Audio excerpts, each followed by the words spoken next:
Standard way of learning में की जो आपको कंप्लीट रीजनिंग सब्जेक्ट पढ़ा रहा हूँ, जो आपको आपके सभी कंपटीशन एग्जाम के लिए हेल्प करने वाली है। और दोस्तों सब बढ़िया, आई होप सब बढ़िया होंगे, पढ़ाई वगैरह काफी अच्छी चल रही होगी। तो दोस्तों हमने वर्बल रीजनिंग के 3 चैप्टर कंप्लीट कर लिए थे और 4था चैप्टर हम पढ़ रहे हैं। तो आप चाहते हैं मुझसे ऐसे ही कंप्लीट रीजनिंग सब्जेक्ट पढ़ना, तो मेरे चैनल को आप सब्सक्राइब कर ले। ठीक है दोस्तों, नीचे रेड कलर का सब्सक्राइब बटन है, उस पर क्लिक करें और बेल आइकन को दबा दें, जिससे कि मेरे जो आने वाले वीडियोस हैं उनकी नोटिफिकेशन आप तक आ जाएगी।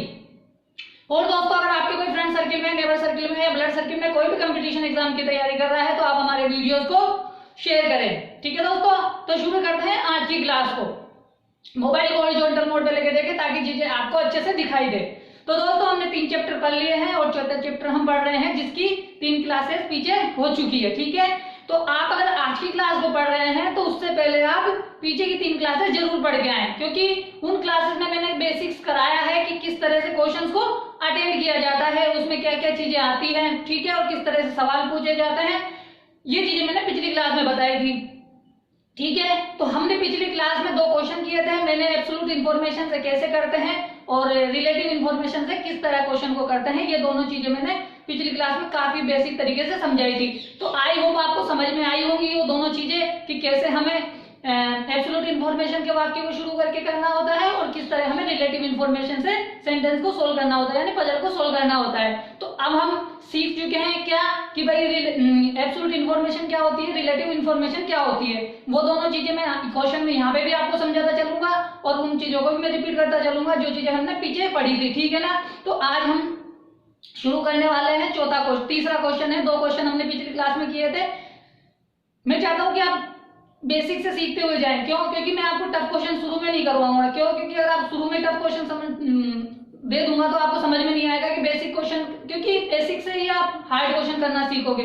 तो पहले आप कुछ बेसिक कीजिए, तो क्वेश्चन हम 20 से एक क्वेश्चन बेसिक करेंगे, फिर उसके बाद हार्ड क्वेश्चन करेंगे। ठीक है ना, तो हो सकता है काफी लंबी क्लासेस हो जाएं, बस आप लोग पढ़ते रहें और तैयार रहें। ठीक है ना, तो क्वेश्चन को पढ़ेंगे और इसका आंसर देने की कोशिश करेंगे। आप सभी का ध्यान मेरी ओर होना चाहिए। ठीक है, तो शुरू करते हैं क्लास को। ठीक है, तो हमारा तीसरा क्वेश्चन है पजल वाला। ठीक है ना, मतलब सीटिंग अरेंजमेंट का तीसरा क्वेश्चन है। इसको पढ़ेंगे और इसका आंसर देने की कोशिश करेंगे। ठीक है, सबसे पहले क्या करना है, क्वेश्चन को पढ़ लेना है। ठीक है, पूरा पढ़ लेना है।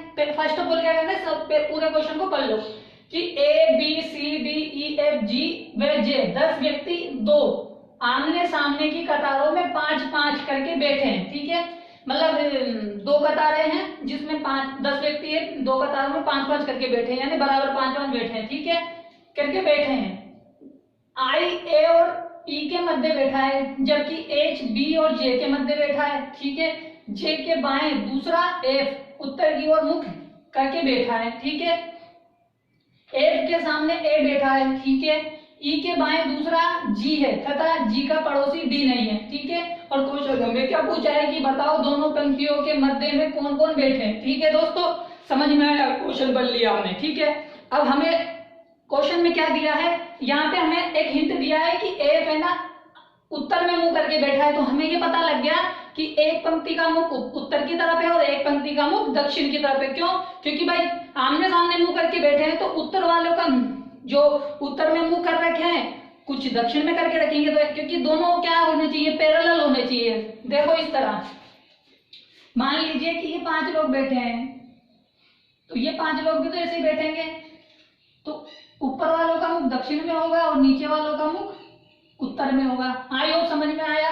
तो ये तो इनके लिए राइट हो जाएगा और ये इनके लिए लेफ्ट हो जाएगा, ये इनके लिए लेफ्ट हो जाएगा और ये इनके लिए राइट हो जाएगा। ठीक है, आई होप आज समझ में आई कि जो उत्तर में देख रहे हैं उनको अपने अनुसार मान के करना है, मतलब जो हमारा राइट है वो उनका राइट होगा, जो हमारा लेफ्ट है जो उनका लेफ्ट होगा, और जो दक्षिण में है उनको अपोजिट मान के करना है कि जो हमारा राइट है उनका लेफ्ट होगा और हमारा जो लेफ्ट है उनका राइट होगा। ठीक है, अब क्वेश्चन को हम शुरू करेंगे और पहले मैं इसमें बता देता हूँ कि इसमें एब्सोल्यूट इन्फॉर्मेशन कौन सी है और रिलेटिव इन्फॉर्मेशन कौन सी है। रिलेटिव इन्फॉर्मेशन वो होती है जो किसी दूसरे व्यक्ति के सापेक्ष में बताई जाती है। फर्स्ट व्यक्ति के लिए, यानी पहले व्यक्ति के लिए दूसरे व्यक्तियों द्वारा इन्फॉर्मेशन बताई जाती है। जैसे मान लीजिए कि यहाँ पे I था, I की इन्फॉर्मेशन दे रहा है कि I जो है मध्य में है, मगर किसके, A और E के, तो यानी दूसरे व्यक्तियों के सापेक्ष में I की बात बताइए क्या है, सूचना दी है, तो इसे बोलते हैं सापेक्ष। वैसे यहाँ पे H है, B और J के मध्य है, तो ये भी सापेक्ष हो गई।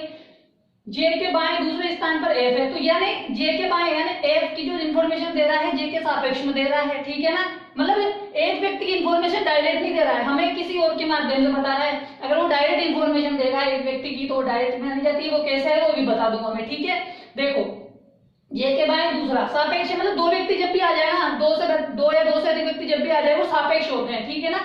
तो दूसरा एफ के दाएं दूसरा मुंह करके उत्तर में बैठा है, ठीक है। एफ के सामने ए है तो ये क्या है, ये भी सापेक्ष है। एफ के सामने मतलब दो व्यक्ति दिए हैं, क्योंकि एफ के सापेक्ष में किसकी बता रहे हैं, बी की बता रहे हैं, ठीक है। ई के बाएं दूसरे स्थान पर जी है तो ये भी सापेक्ष है, क्योंकि ई के बाएं दूसरे स्थान पर जी है, ठीक है। तथा डी का पड़ोसी जी का पड़ोसी ई नहीं, डी नहीं है, तो यानी ये चीजें क्या बता रखे हैं, ये भी सापेक्ष है, क्योंकि डी का पड़ोसी कौन नहीं है, डी नहीं है, यानी उसके सापेक्ष में किसके संबंध में बता रहे हैं, यानी किसी दूसरे व्यक्ति के संबंध में पहले व्यक्ति की इंफॉर्मेशन बताई जाती है। या फिर ऐसा समझ लो कि पहले व्यक्ति के संबंध में दूसरे व्यक्ति के बारे में इंफॉर्मेशन बताई जाती है। तो इसमें सारी जो इंफॉर्मेशन दे रखी है हमें कौन सी दे रखी है, रिलेटिव दे रखी है, यानी सापेक्ष दे रखी है। अब हमें ये देखना है कि हमें सेंटेंस कहां से शुरू करें। हमें सेंटेंस वहां से शुरू करना है जहां से हम सेंटेंस को पकड़ सके, ठीक है। अब देखो 5-5 व्यक्ति बैठे हैं, पहली बात तो ये ध्यान रखना कि 5-5 लोग बैठे हैं, ठीक है, क्योंकि सेंटेंस में क्या बोला है कि 5-5 लोग बैठे हैं। अब देखो 5-5 लोग बैठे हैं, या तो आप एक तरीका है कि पहले पांचों को बिठा दो, या फिर आप क्या करो कि पहले व्यक्तियों को बिठाओ। भाई ऐसे भी हो सकता है कि मैं डायरेक्ट ऐसे बिठा दूं 5 लोगों को पहले, ठीक है, ऐसे बिठा दूं, या फिर मैं डायरेक्ट क्वेश्चन के माध्यम से बिठाऊं, ठीक है। तो जैसा आपको अच्छा लगे आप वैसे बिठा सकते हो। तो मैं कैसे बिठा रहा हूं, देखो मैं आपको सिखाना चाहता हूं कि आप अच्छे से सीख जाएं चीजों को। मैं पहले ऐसे सिखाऊंगा, क्यों, वैसे डायरेक्ट तो मैं कर दूंगा, कोई बड़ी बात नहीं, लेकिन मैं आपको सिखाना चाहता हूं कि आप ऐसे भी बिठा सकते हैं वैसे भी बिठा सकते हैं, ठीक है ना। वैसे ही बाद में देख लेंगे, ठीक है। देखो ये बोल रहा है कि ई है ना, आई जो है ए और ई के मध्य बैठा है, ठीक है ना, यानी जो आई है ना ए और किसके मध्य बैठा है, ई के मध्य बैठा है। देखो एक कंडीशन तो ये हो सकती है और एक कंडीशन ये हो सकती है कि जो आई है ना ई और ए के मध्य बैठा है, यानी ये दो कंडीशनें बनती है, ठीक है।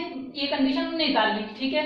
आगे चले, जबकि बी एच है ना बी और जे के मध्य बैठा है, ठीक है, एक कंडीशन की निकाल ली हमने कि जो कौन है एच है जो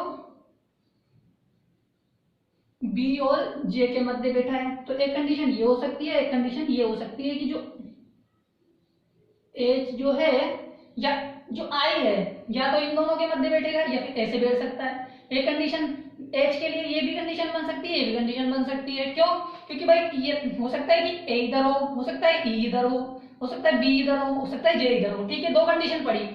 अब देखो 3 व्यक्ति तो ये दे दिए, 3 व्यक्ति ये दे दिए, हमें पता है कि एक व्यक्ति में 5 बैठ सकते हैं, एक पंक्ति में 5 बैठ सकते हैं, तो यानी इसका मतलब हुआ कि इसमें से ये पंक्ति या तो ये पंक्ति ऊपर बैठेगी या ये पंक्ति ऊपर बैठेगी, ठीक है। क्यों, क्योंकि अगर ये दोनों पंक्तियों को साथ में बिठा देंगे तो 6 व्यक्ति हो जाएंगे, जबकि 6 होने नहीं चाहिए। तो हमें कितने चाहिए, 5 चाहिए। तो 3 तो ये बता दिए, 3 ये बता दिए। या तो हो सकता है कि ये ऊपर बैठ जाए या फिर ये हो सकता है कि ये ऊपर बैठ जाए, इन दोनों में से कोई सा भी ऊपर बैठ सकता है, इन दोनों में से, ठीक है। अब हमें ये पता लगाना है कि भाई कौन सा दक्षिण में बैठेंगे, इनमें से कौन से दक्षिण में बैठेंगे, ये बैठेंगे या ये बैठेंगे, ठीक है ना। ये दो दी है ना हमें, तो इनके अनुसार हमें बिठाना है, ठीक है। अब देखो आगे चलते हैं। जे के बाएं दूसरे स्थान पर एफ है, दूसरा एफ है, उत्तर की ओर मुख करके बैठा है, ठीक है। किसका बोल रहा है कि ये बोल रहा है कि जे के बाएं दूसरा एफ है, उत्तर की ओर मुख करके बैठा है, ठीक है दोस्तों। अब देखो जे यहां है, क्या बोल रहा है कि जे के बाएं दूसरा एफ है। अब देखो जे कहां है, जे एक तो यहां है और एक यहां है। अब जे के बाएं चलूं मैं तो 1 2, तो जे के बाएं दूसरा को बैठ सकता है क्या, क्योंकि जे के बाएं तो दूसरा ऑटोमेटिकली कौन बैठा हुआ है, बी बैठा हुआ है, तो यानी ये कंडीशन तो गलत हो गई, ठीक है। अब आगे चलते हैं। अब इसने बोला है कि जे के बाएं, तो जे के बाएं इधर चलेंगे, क्योंकि हमें पता है कि भाई उसने जो बोला है दूसरा व्यक्ति वो उत्तर की तरफ मुंह करके रखा है, तो इससे हमें ये पता लग गया है कि ये जो पंक्ति है ये किधर की तरफ होगी, उत्तर की तरफ होगी। क्यों? क्योंकि इसने बोला है कि जे के बाएं, तो जे के बाएं एक स्थान ये छोड़ दूं, एक स्थान ये, तो जे के बाएं दूसरा कौन आ जाएगा, एफ आ जाएगा। तो इसका मतलब ये पता लग गया कि ये जो चार लोग हैं ये किधर बैठ रहे हैं, उत्तर की तरफ मुंह करके बैठे हुए हैं। तो हम इन चारों को ऐसे कैसे यहां बिठा सकते हैं, देखो एफ यहां बैठ गया, जे यहां बैठ गया, एच यहां बैठ गया और बी यहां बैठ गया। देखा, समझ में आया? अगर मैं यहाँ यहाँ मैं बिठा नहीं सकता, क्यों? जिसने बोला है कि जे के बाएं दूसरे स्थान पर एफ है। देखो जे यहाँ आ गया, तो जे के बाएं दूसरा तो बी बैठा हुआ है, क्योंकि इधर चलेंगे हम, क्योंकि हमें आगे बोला था कि जे के बाएं दूसरे स्थान पर एफ है और एफ उत्तर की ओर मुख करके रखा है। यानी अगर उत्तर में मुख है तो इनका भी तो उत्तर में ही मुख होगा, जे का भी, तभी तो उसके साथ बराबर में यानी दाएं बाएं बैठेंगे।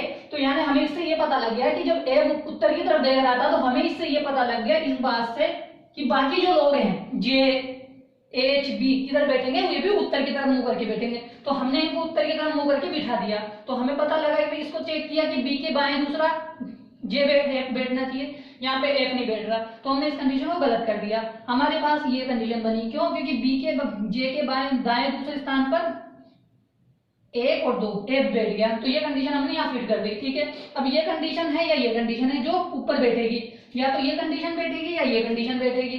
ठीक है, अब आगे यहाँ बचा हुआ व्यक्ति कौन था, व्यक्ति आ जाएगा, जो व्यक्ति बचा है वो भी आ जाएगा। ठीक है, अब देखते हैं आगे क्वेश्चन को पढ़ेंगे। हमने इतना क्वेश्चन सोल्व कर लिया, अब आगे चलते हैं। एफ के सामने ए बैठा है, देखो एफ है, एफ के सामने ए बैठा है। ठीक है, देखो अब एफ के सामने इधर तो खाली हो गई जगह भाई, इधर या तो ये बैठेगा ये बैठेगा, यानी ए कहाँ आ गया, एफ हमारे यहाँ था, तो एफ के सामने ए आ गया, यानी ये कौन से छोर पे बैठा हुआ है, लास्ट छोर पे बैठा हुआ है। अगर हम इस कंडीशन को देखें तो इन दोनों कंडीशनों में से कौन सी कंडीशन बैठती है, हमें पता है कि ये वाली कंडीशन बैठती है। क्यों? क्योंकि यहाँ पे ए है, क्योंकि हम इसको यहाँ पे बिठा सकते हैं, और इसको कंडीशन में अगर ए को यहाँ लेंगे तो दो तो पंक्ति से बाहर निकल जाएंगे, कौन कौन, आई और ई। तो हम किस कंडीशन को बिठाएंगे, इस कंडीशन को बिठाएंगे। ठीक है, तो हमारे पास क्या कंडीशन बनी, ए आई और ई। आया समझ में? आई होप आया होगा समझ में कि मैंने इन लोगों को कैसे बिठाया है। पहले सबसे पहले मैंने क्या किया, इन दोनों कंडीशनों को लिखा, फिर मैंने इन दोनों कंडीशनों को लिखा, फिर मैंने ये देखा कि भाई इनमें से तीन तीन लोग हैं, तो तीन तीन लोग ये हैं, तो मतलब ये दोनों अलग अलग पंक्ति में बैठेंगे, क्योंकि दोनों साथ साथ तो बिठा नहीं सकते, क्योंकि 6 व्यक्ति हो जाएंगे, क्योंकि उसने बोला है कि व्यक्ति 5-5 बैठेंगे। तो अगर 3 व्यक्ति के पास में बिठाऊंगा मैं तो कितने हो जाएंगे, 6 व्यक्ति हो जाएंगे, तो इसलिए मैं इसके पास में तो नहीं बिठा सकते। ये बात तो मैं समझ में आ गई, कॉमन सेंस दिमाग का खेल है, दिमाग से ही सारा खेल होने वाला है। ठीक है दोस्तों, तो हमने क्या किया, दो कंडीशन ये बना ली, दो कंडीशन ये बना ली। अब हमने क्या देखा कि उसने आगे बोला कि जे के बाएं दूसरे स्थान पर एफ है और एफ का मुख उत्तर की तरफ है। तो हमें ये पता लगा कि जब एफ का मुख उत्तर की तरफ है तो इन तीनों का मुख भी उत्तर की तरफ होगा। क्यों? क्योंकि उसने ये बोला है कि जे के बाएं, जब भी कोई व्यक्ति जाएं बाएं बोला जाता है तो इसका मतलब वो है कि वो उसके सापेक्ष में, माने उसके बराबर में बैठा हुआ है, इसके लेवल में ही बैठा हुआ है। ठीक है, ये बात समझ में आई। तो जब हमने जे के बाएं देखा, दूसरे तो एफ था, तो हमने इन दोनों कंडीशनों को चेक किया कि बोले यहाँ से चेक किया मैंने, तो एफ जे के बाएं दूसरा तो बी बैठा हुआ है, क्योंकि मतलब बाएं का मतलब जब भी कोई बाएं दाएं हो तो उसमें दूसरा तीसरा, इसका मतलब होता है कि भाई पहला बोले ठीक, मैंने बोले कि ठीक बोले कि भाई ठीक बाएं हैं, एकदम बाएं हैं, तो उसका मतलब वो ठीक एक उसके पड़ोसी की बात कर रहा है, पड़ोसी है। ठीक है, तब वो उसके पड़ोस में होता है। लेकिन जब वो दूसरा तीसरा बोले तो आगे बढ़ता हुआ जाता है। ठीक है, ये बात समझ में आ गई। बाएं दूसरा बोला तो हमें यहाँ से ये पता लगा कि बाएं यहाँ से ही बैठ सकता है, क्योंकि यहाँ से तो बैठ नहीं सकता। तो हमने इस कंडीशन को क्या कर दिया, काट दिया, यानी ऊपर वाली कंडीशन गलत हो गई, नीचे वाली सही हो गई। तो हमने इन चारों लोगों को उठाकर यहाँ बिठा दिया। ठीक है, समझ में आया। अब फिर हमने आगे क्वेश्चन को पढ़ा कि एफ के सामने ए बैठा हुआ है। तो हमने देखा कि एफ के सामने ए को बिठा सकते हैं। जब हम इसको बिठाते तो ये क्या होगा कि ये दो लोग तो पंक्ति से बाहर निकल जाते हैं, क्योंकि एफ के सामने ए को बिठाना है, तो ये कंडीशन तो बैठ जाती। फिर ये इधर की साइड नहीं बिठा सकते इन लोगों को, किसको, आई को, री को, क्योंकि ये तो पंक्ति से बाहर निकल जाते हैं। इसलिए हमने क्या किया, इस कंडीशन को गलत किया और इसको सही किया, यानी हमारे पास ये दो कंडीशन गलत हुई और ये दोनों सही हो गई। ठीक है, यहाँ तक हमने क्वेश्चन को कर लिया। ठीक है, अब आगे चलते हैं। अब देखो अब क्या बोल रहा है ये, कि हमें यहाँ पता लग गया। अब इसने बोला एफ के सामने ये वाली कंडीशन क्या आई थी हमारे पास। ठीक है, कौन सी थी? ए जो है, आई जो है ए और ई के मध्य बैठा है, ठीक है, आई के मध्य, ठीक। अब देखो, अब आगे चलते हैं। एफ के सामने ए है, ठीक है, ई के बाएं दूसरा जी है,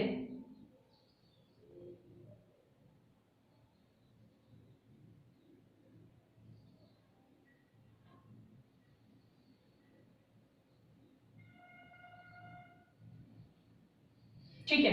अब देखो इसने बोला कि यहां से पढ़ रहे हैं कि ई के बाएं दूसरा जी है। अब देखो ई यहाँ है तो ई का मुख दक्षिण में है, ठीक है। जब ई का मुख दक्षिण में होगा, जब मान लीजिए कि इसका मुख दक्षिण में है तो इसका बायां कौन सा होगा? इसका लेफ्ट ये वाला होगा। ई का माने इनके लिए लेफ्ट ये है, इन सभी के लिए, तो ई का बायां क्या हो जाएगा? दूसरा जी हो जाएगा, ठीक है, बैठा दिया। आगे बढ़ते हैं। याद रखना है कि उसने बात किसके लिए कही थी? ई के बाएं दूसरा जी है। अब ई के लिए बायां कौन सा होगा? ये वाला, क्योंकि इनका मुख किधर है? दक्षिण की तरफ है, और इनका मुख उत्तर की तरफ है, तो इनके लिए राइट ये होगा। इन पांचों के इनके लिए राइट ये है, इनके लिए लेफ्ट ये है, इन पांचों के लिए लेफ्ट ये है, इन पांचों के लिए राइट ये है, ठीक है। ये 5 लोग बैठे हुए हैं। अब देखते हैं कि जी का पड़ोसी डी नहीं है, मतलब जी के पड़ोस में डी नहीं बैठ सकता, तो यहाँ नहीं बैठ सकता, तो यहाँ खाली जगह बची है तो यहाँ बैठ जाएगा। अब जो बचा हुआ व्यक्ति है वो ऑटोमेटिक एक ही तो स्थान खाली है बचा हुआ है, तो वो कहाँ बैठ जाएगा? यहाँ बैठ जाएगा। जो बचा हुआ कौन है? देखो ए आ गया, बी आ गया, बाकी बचा सी, तो सी कहाँ बैठ जाएगा? यहाँ बैठ जाएगा। तो ये हमारी पजल सोल्व हो गई, यानी हमारा सिटिंग अरेंजमेंट सोल्व हो गया, ठीक है दोस्तों। आई होप समझ में आया, बेसिक तरीके से समझाया मैंने, धीरे धीरे समझ में आ गया होगा, ठीक है। अब बताओ दोनों पंक्तियों के में मध्य में कौन कौन बैठे हैं? अब क्वेश्चन में ये पूछा है तो मध्य में यहाँ देखो जे है और यहाँ पे ई है, ठीक है, तो कौन कौन हो जाएगा?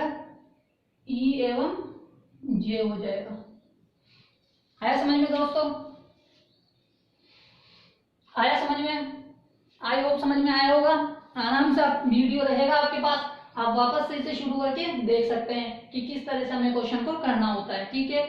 आई होप अगर आपको समझ में आया है तो आप इसका स्क्रीनशॉट ले लो, ठीक है।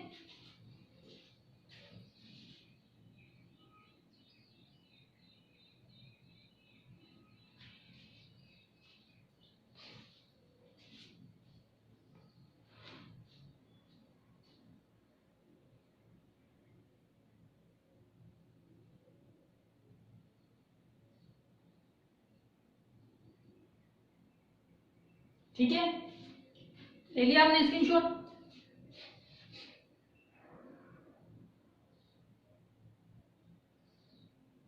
ठीक है, तो दोस्तों आया समझ में? एक क्वेश्चन किया है हमने बेसिक कि किस तरह से हम इसको सोल्व कर सकते हैं, ठीक है।